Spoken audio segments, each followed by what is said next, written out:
I've been holding off talking about season 11 of Cheers because it's bittersweet. It's an absolutely brilliant season, not without its weak links, of course, but also it's the final season of the show, and that breaks my heart. Just to confirm where my opinions are coming from, for anybody who doesn't know my Cheers journey, I watched all of Frasier, and then, being a big Kirstie Alley and of course Kelsey Grammer fan, I decided to go and watch Cheers. I became addicted to it probably by the end of the first episode, and I binge watched the entire 11 seasons, I want to say in about 2 months, give or take. I could have done it quicker, but I tried to take my time with it. Getting to the 11th season was emotional, but it is absolutely fantastic. So there will be spoilers in this. If you haven't seen the final season, I will try not to spoil anything that comes in seasons before this, but I feel like that's probably going to be an impossibility. I will take my usual approach of just picking out certain plot points and episodes that I found particularly interesting or worth talking about. It starts off pretty powerfully with the fire in the bar. Rebecca causing this makes perfect sense because she's very much outwardly uptight, inwardly, and as her character progressed, scattered and chaotic. And this just seems to be a symbol for her breakdown in the way that her mental health is going.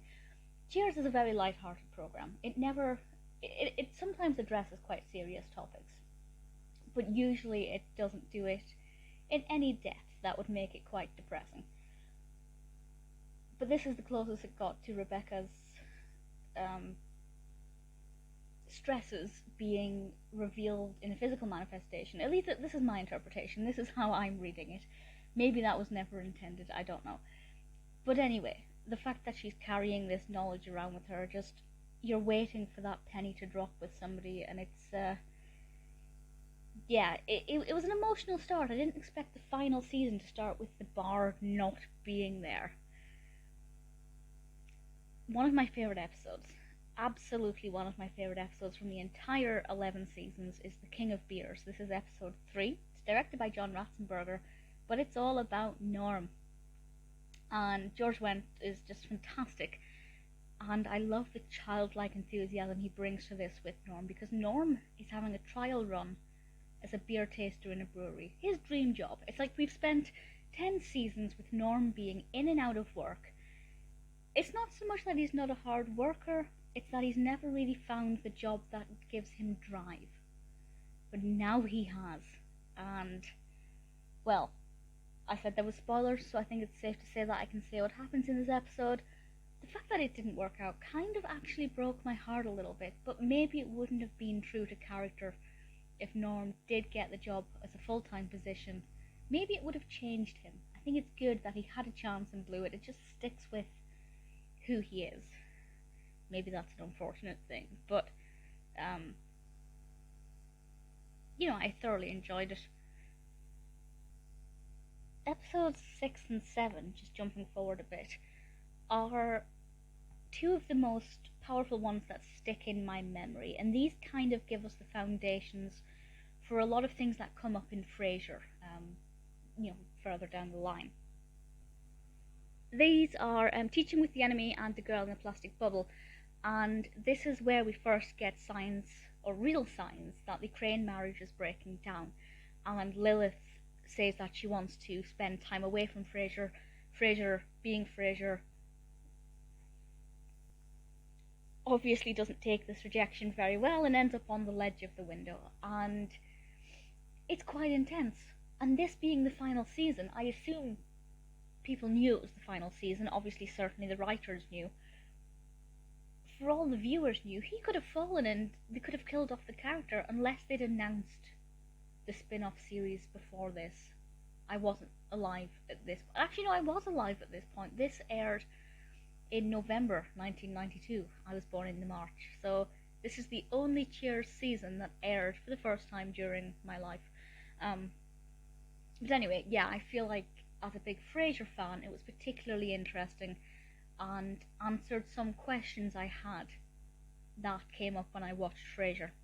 So that's something that I think was very moving and very touching, and definitely left a lasting impression on me. Another one of my favourite moments is from the last picture show. This is episode 18, and the guys all, and I say guys, it is the men, they all go to a drive-in movie theatre, and there's this brilliant line that Woody says, if I remember rightly, it's Woody, and they're telling him about Diane. No, they're not. That's absolutely not. That's a lie. They're talking about an actor in the film they're watching. Was it Fay? It might have been Fay. Somebody correct me. But anyway, they say that she left before the film franchise finished, and Woody has a line that says, "Why would an actress leave a successful series halfway through?" Obviously referring to Shelley Long and Diane, and it just amused me so much. I don't know why, but I did absolutely love it. Really fun episode as well. Nice to have that bit of kind of bromance happening. Episode 21, Woody gets an election. This is a pretty interesting one, and also has an interesting what is now a guest appearance. But obviously Woody, driven by Frasier, Woody ends up running for city council, and well, we know how that ended up, and I'm surprised they continued with that right through. I thought it would have concluded in this episode. I'm surprised it's something that they maintained. Honestly, I don't like the fact they maintained it. It doesn't feel right for Woody's character. It's one of the few things in this final season that, for me, didn't work quite well. But this episode, on its own, in isolation, yeah, I absolutely like it. I think it's pretty decent. And then, if we jump forward to what is technically the penultimate episode, because the last one is a three-parter. The guy can't help it. Rebecca meets a plumber, and Rebecca, honestly, I absolutely love her, but she drives me crazy because she's always looking for love in the wrong places.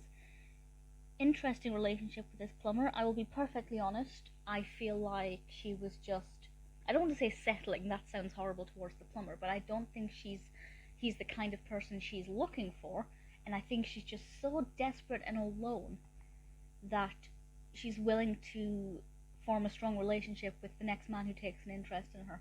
And I guess we can only be thankful that it was somebody as kind as this individual. A spin-off of Rebecca's life would have been really fascinating, but I also think it would have been an emotional wreck, which is absolutely chaotic. One for the Road is everything it should have been. And